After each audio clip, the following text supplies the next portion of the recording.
current situation in the country, a statement by Kenya Kwanza Alliance on the matter of artificial fuel shortage and the high cost of living crisis. The nation of Kenya is groaning. We are in collective anguish and economic crisis. The devastating effects of this current economic crisis is now manifest in the artificial fuel shortage and skyrocketing prices of basic food items. Millions of Kenyans are witnessing in bewildered agony as fuel pumps run dry and queues grow longer due to this artificial shortage, which has already disrupted the entire transport sector. Kenyans are now forced to dig deeper into their pockets for bus fare, and border operators are being driven out of business. The skyrocketing prices of food items has pushed the cost of living beyond the reach of millions of Kenyans. Many farmers have failed to plant because the price of fertilizer has moved from 3,000 last year to a high of 7,000 per 50-kilogram bag, a price that is well beyond the reach of most farmers during this planting season. It thus therefore means that this year's harvest will be dismal, further compounding the problem of food security in our country. Cooking gas that was retailing at 2,300 in February, just 2 months ago, is now sold at Kenya shillings 3,350. The price of 10 liters of cooking oil, which was retailing at 1,450, now is selling at 3,100. And as already stated, fuel shot up from Kenya shillings 135 per litre of petrol to between 150 shillings and 205 in some parts of our country. Hospitals that rely on fuel to maintain life support equipment are equally in a crisis. The government of Kenya knows that millions of households cannot cope with these prices. The largest casualties, naturally, of this crisis is the vulnerable in our society.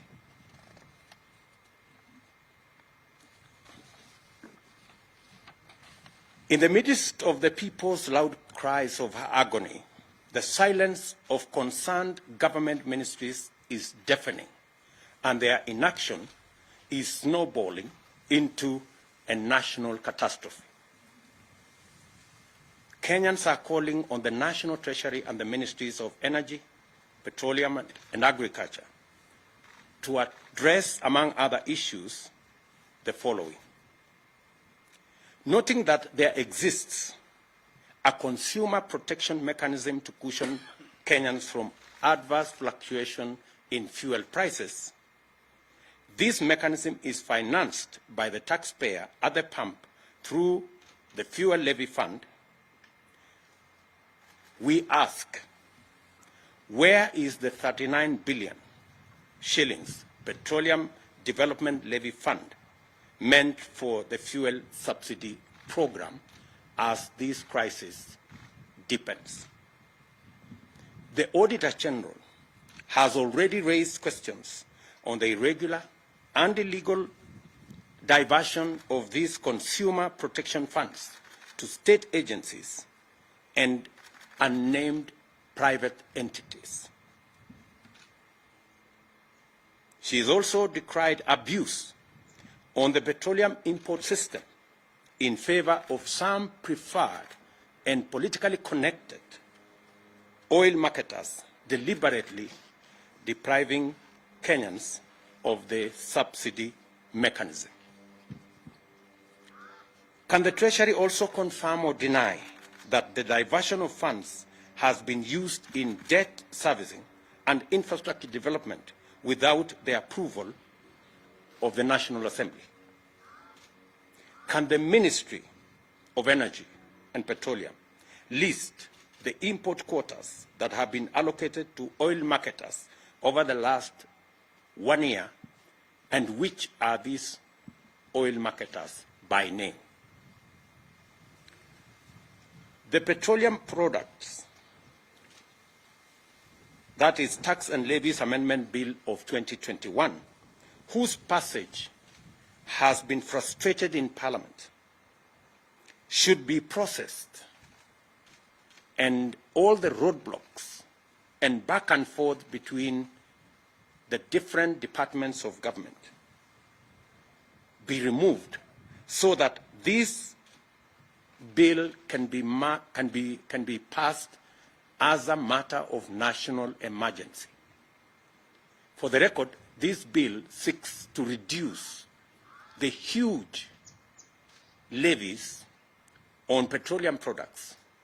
That is the reason why our prices in Kenya are beyond the international prices, including prices in our neighboring countries. Why, we dare ask, hasn't there been any subsidy allocation in the budget in the last 3 years, including in last week's supplementary estimates, where our Kenya Kwanza MPs tried to provide for allocation for the subsidy program on fertilizer, but it was frustrated. Only for the Ministry of Agriculture to engage in the current PR stunts late in the day to pretend to provide subsidized fertilizer. We understand that the ministry is all over the place trying to launch some subsidized fertilizer program. This is not only ridiculous, but absurd. How do you, for example, make a farmer who requires 1,000 bags of fertilizer to queue for 5-6 hours, only for him to be or her to be told that you can only get 10 bags in a very widely publicized launch? I mean, if you're going to give 10 bags of fertilizer, please avoid the unnecessary launch. The high fuel prices are unprecedented and are not due to ordinary market responses to global crude oil price dynamics.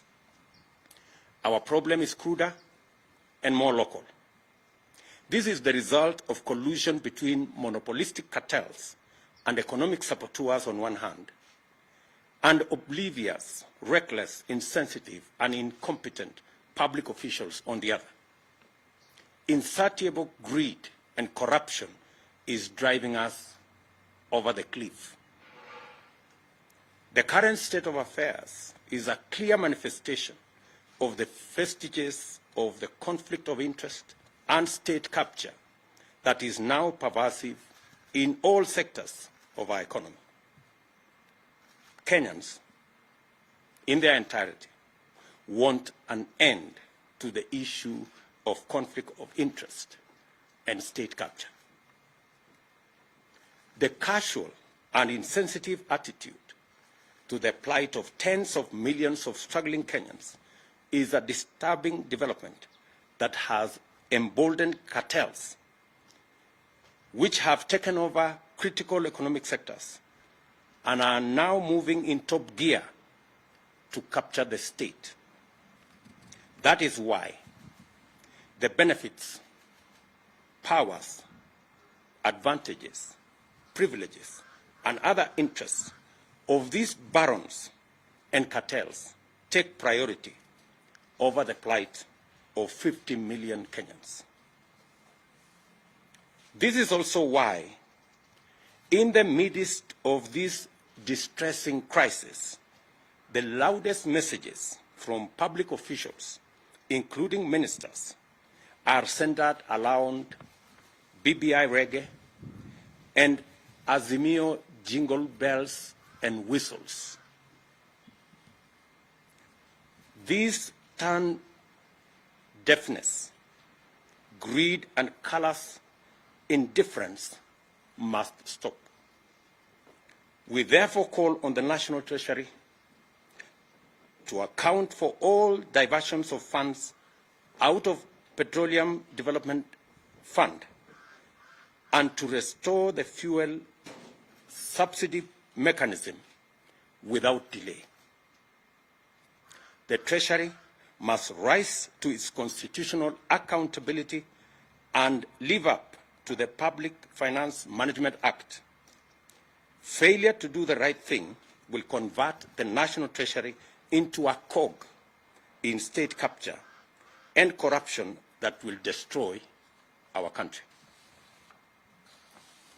We demand that public officials responsible listen to the agonized cries of millions of suffering Kenyans and abandon their exclusive and destructive subservience to cartels and barons of state capture and do something about the rapidly deepening economic crisis. This is a statement by Kenya Kwanza. I will take one or two questions just to clarify the statement that we have made.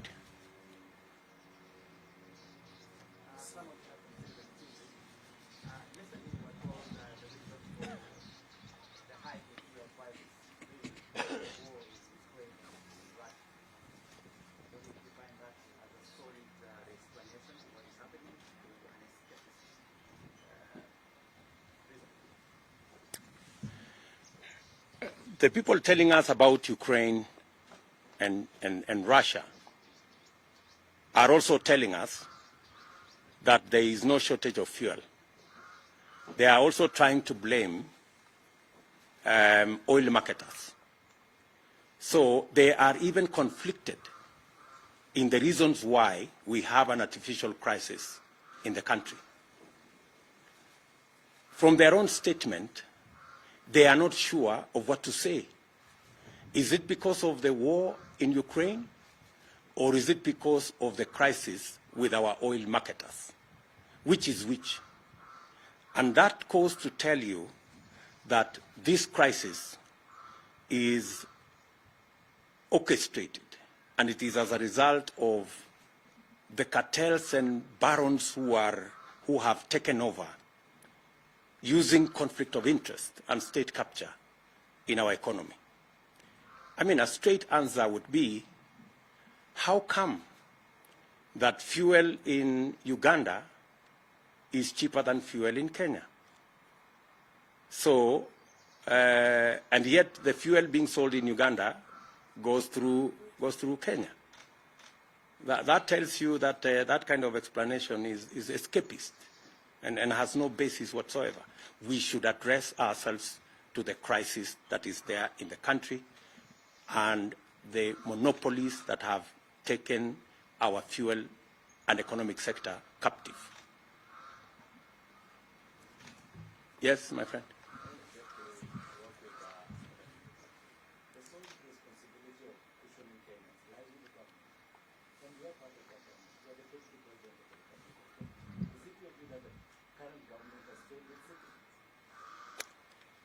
Kiru, Yanet, you don't live in Kenya.